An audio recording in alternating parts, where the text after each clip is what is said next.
7वीची विद्यार्थिनी। माझ्या शाळेचे नाव जिल्हा परिषद प्राथमिक शाळा वांगी बुद्रुक केंद्र बराडी तालुका सिल्लोड जिल्हा छत्रपती संभाजीनगर। मी आज तुम्हाला राजमाता राष्ट्रमाता यांच्याबद्दल काही 2 शब्द सांगणार आहे, ते तुम्ही शांत चित्ताने ऐकावे अशी माझी नम्र विनंती। पौष पौर्णिमा शके 1519 मध्ये म्हाळसे राणी आणि लखुजी राजा यांच्या घरी जन्माला आले।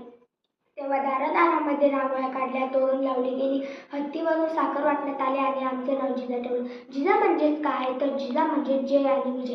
पहाटे पहाटे जेव्हा आम्ही घोड्यावरून रपेट करायला जायचो, तेव्हा काही बायका कौतुक करायच्या आणि काही नाकही होऊ द्यायच्या। काही म्हणायच्या पोरीचं कसं होईल, पण आम्ही निश्चय केलेला स्वतःसोबत इतरांचं रक्षण करता आलंच पाहिजे।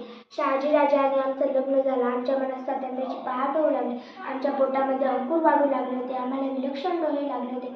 आमचे डोळे हे वेगळेच होते। आम्हाला घोड्यावर बसावेसे वाटत होते, डोंगर चढून किल्ले पाहावेसे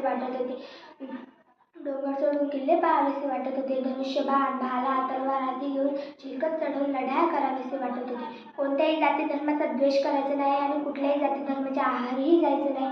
माता भगिनींचा आदर करायचा, स्त्रियांना सन्मान द्यायचा, पुरुषांना मान द्यायचा, माणसानं माणसासारखं वागायचं, दुसऱ्यांची हेळसांड करू द्यायची नाही। स्वराज्य म्हणजे स्वतःचे राज्य, इथे व्यक्ती ना व्यक्ती स्वतंत्र आहे, इथे कोणी उच्च नाही कोणी नीच नाही आणि इथे त्याच्यावर चालणारही नाही। स्वरलेबंधू संभाजी हे कानकगिरीचे उद्यानचे अफजलखानामुळे कपटाने मारले गेले। स्वराज्याचे आणि अखेर शिवबांनी वाघनखे खानाच्या पोटात घालून त्यांचा कोथा बाहेर काढला। एवढे बोलून मी माझे भाषण संपवते। जय हिंद, जय महाराष्ट्र। जाता जाता एकच सांगावेसे वाटते की मुलीने स्वतःला ज्या चांदणीप्रमाणे बनवू नका की जिच्यावर सर्वांची नजर पडेल, तर स्वतःला ज्या जिजाऊसारखं प्रखर बनवा। जेव्हा एखाद्याची नजर पडली ना, तेव्हा ती नजर झुकलीच पाहिजे। धन्यवाद।